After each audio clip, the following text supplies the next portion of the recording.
सो hi guys, कैसे हो आप लोग? बहुत अच्छे होंगे। मैं बहुत अच्छी हूँ। आप लोगों का मम्मी जी के चैनल पे स्वागत है और आप लोगों के लिए मम्मी जी न्यूज़ स्टोरी लेके आ चुकी है। चलो शुरू करते हैं। मैं आपके लिए न्यूज़ स्टोरी लेके आ गई हूँ और ये स्टोरी है मेरी एक फ्रेंड की, जो कभी उसने मुझे सुनाई थी। बहुत हॉरर स्टोरी है, बहुत ज्यादा। जब मैं डर गई तो आप भी डर जाओगे। तो ये स्टोरी हम शुरू करते हैं। तो मतलब 2 कमरे का फ्लैट था उनका। ये तो कमरा था, सामने ऐसे कमरा था और सामने जस्ट जैसा भी मैं बैठी हूँ और सामने जस्ट वो था किचन। किचन मतलब किचन की पट्टी ऐसे थी और एक प्लेन दीवार थी ऊपर किचन के। तो ऐसे कह रही मेरे को कि फिर वो कह रही पिंकी, जब मैं सोती हूँ ना, पता नहीं दीवार में से एक मुंडी निकलती है और ना आंखें बंद रहती है उसकी, और इतने मतलब झुर्रियां हैं, बहुत बहुत एजिड है, बहुत ज्यादा। और बस खाली ये मुंह ही निकलता है यूं, और आंख बंद करके ऐसे मोटे मोटे आंसू गिराता रहता है और मैं एक तक देखती रहती हूँ उसको ऐसे। ठीक 12-1 बजे के बीच में आता है वो, तो पता नहीं मेरी ऑटोमेटिक आंख खुल जाती है।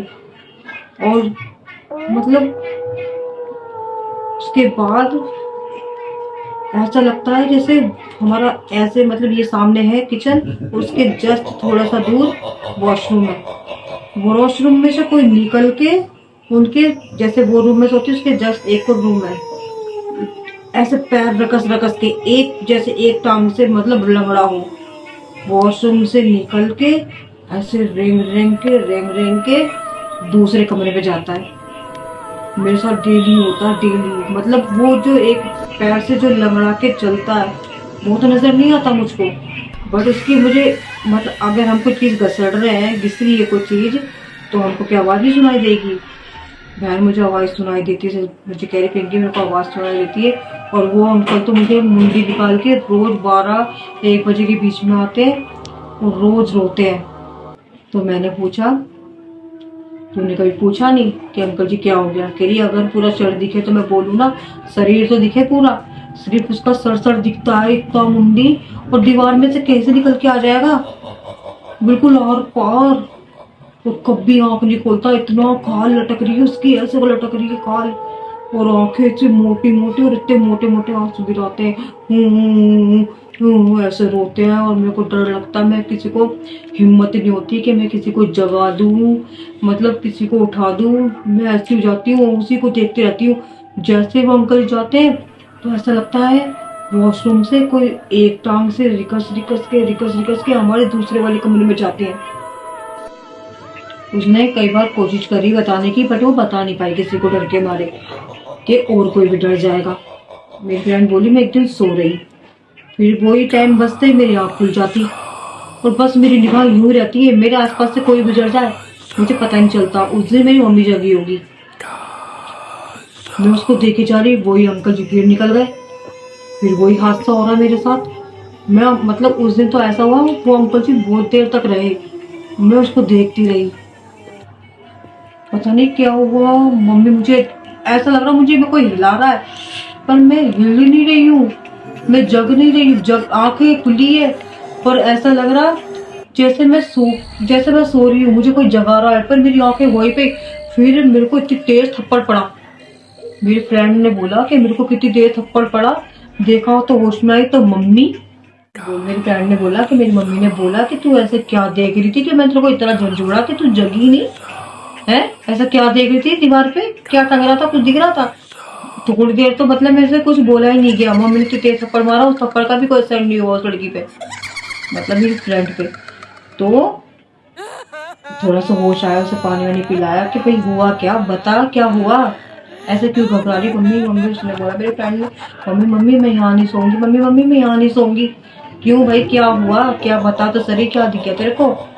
मम्मी मम्मी वो सामने से ना अंकल जी एक मुट्ठी निकालते हैं और बस खाली मुंडी मुंडी निकलती है और आंसू निकलते हैं। अंकल जी कभी आंख भी नहीं खोलते और मोटी मोटी आंसू से वो बहाते रहते, ऐसे रोते रहते, मम्मी मैं नहीं सोऊंगी यहाँ पे, मम्मी मैं नहीं सोऊंगी। क्या बेटा तेरा वहम होगा। नहीं मम्मी, आपने अभी नोटिस किया, आप मुझे बोल रहे हो मेरे को इतनी देर से जगा रहे हो, पर मैं कब जगी हूँ ये बताओ। अब मैं कब होश में आई हूँ? मैं पूरी जग रही थी, होश थी, मेरी आँख खुली थी ना, और मुझे पता है मेरा शरीर हिल रहा है, पर मेरा शरीर को खुद का काबू में नहीं था कि मैं मम्मी को आपको कुछ कह दूँ। कुछ नहीं, मेरा दिमाग उधर ही था। तो उस डॉक्टर ने जैसे बैठ के घर में मीटिंग होती है ना, जैसे घर में मीटिंग हुई कि भाई क्या है ऐसा घर के अंदर, भाई ऐसे ऐसे बोल रही है कि उसे तो कुछ दिखता है वहाँ पे दीवार पे। और फिर थोड़ी देर बाद अंकल जी जैसे वो गायब होते हैं, तो बाथरूम में से जैसे कोई निकल के सीधा छोटे रूम के, मतलब छोटे रूम में पास, जो बड़े वाले रूम में तो बच्चे सोते हैं, छोटे वाले रूम तक जाता है। ऐसे एक बार जैसे पैर कैसे घिसते ऐसे, तो एक ही पैर की आवाज आती है, दूसरे पैर की आवाज नहीं आती है उसको। फिर कह रहे, उसके पापा ने कहा कि देख आज रात को मैं देखता हूँ, आज रात को मैं देखता हूँ। देखा क्या है, बच्चे का वहम हो जाता है, कुछ चीज को लेकर डर जाता है, कुछ बात हो गई होगी। देखो एकदम से जो होते हैं ना जेंट्स, वो नहीं मानते इन चीजों को। मेरे भाई रात हुई, हस्बैंड वाइफ जग रहे थे, वो सोच देख रहे थे कि वो हरकत कब होती है, वही वाली हरकत चालू। मतलब उस लड़की की आँख खुली और वो दीवार की तरफ देख रही, और उसी टाइम दोनों आ गए, मियां बीवी, और पास में खड़े हो गए दोनों आके, और उसको फिर बैठ के हिलाया। कोई होश नहीं, वो तो सीधा दीवार में ही देख रही है, बस ऐसे हिला रहे, उससे कोई फर्क नहीं पड़ रहा, बहुत देर तक हिलाते रही है। फिर वही उसकी मम्मी ने फिर एक थप्पड़ मारा, फिर वो होश में आई। उसके बाद उसको पानी पिलाया, तो उसके पापा बोले बच्चा क्या दिखता थे, तो पापा बोले पापा देखो बोले दिख रहे अंकल जी, देखो कैसे रो रहे हैं, अंकल जी देखो कैसे रो रहे हैं, पापा पूछो ना क्यों रो रहे हैं, पापा पूछो ना। उसको दिख रहे, और किसी को नहीं दिख रहे। तो वो आदमी था कटिनार का, उसकी दीवार में तो मतलब नाड़ थी, और धड़ कहाँ था, वॉशरूम में।